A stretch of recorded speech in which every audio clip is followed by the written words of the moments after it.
एक लड़का जिसका नाम ओवेन था स्कूल में काफी छोटा और कमजोर माना जाता था। उसके सहपाठी उसे गंभीरता से नहीं लेते थे और ग्रुप फोटो में भी उसकी शक्ल ढूंढना मुश्किल होता था। इन ओवेन एक जबरदस्त मार्वल फैन था जो हमेशा सुपर हीरो बनने और दुनिया को बचाने का सपना देखता था। एक दिन स्कूल से घर लौटते समय उसने छत पर बैठकर एक सेब खाते हुए कुछ गुंडे लड़कों को एक बच्चे को परेशान करते देखा। बिना सोचे समझे उसने एक सेब उठाया और सीधे उन गुंडों के सिर पर दे मारा। इससे नाराज होकर वे गुंडे उसके पीछे भागे। ओवेन डर के मारे भागते हुए एक बगीचे में घुस गया, लेकिन वहीं एक चींटी ने उसके गले पर काट लिया। कटने के तुरंत बाद उसकी आंखों के सामने अंधेरा छा गया और वह बेहोश हो गया। जब वह उठा तो रात हो चुकी थी। किसी तरह घर पहुंचा और सोने चला गया, ये जाने बिना कि चींटी का जहर उसके शरीर में कुछ अजीब बदलाव ला रहा था। आधी रात को अचानक उसकी नींद खुली और उसे भयंकर भूख लगी।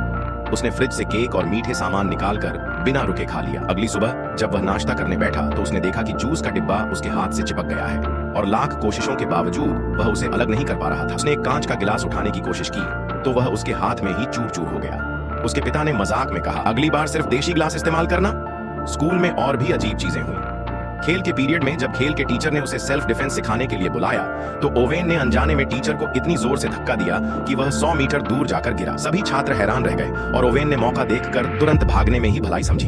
स्कूल के बाद उसका दोस्त केट, जो खुद भी एक बड़ा मार्वल फैन था, उसे रोककर बोला, तेरे अंदर कुछ खास बात है। तू सुपरमैन और बाकी हीरोज से सिर्फ एक चीज पीछे है, एक धांसू सुपर सूट। टेक्नोलॉजी और सुपर हीरो गियर का दीवाना था ने ओवेन के लिए एक खास सुपर सूट बनाने का फैसला किया। ओवेन सच में सुपर हीरो बन पाएगा?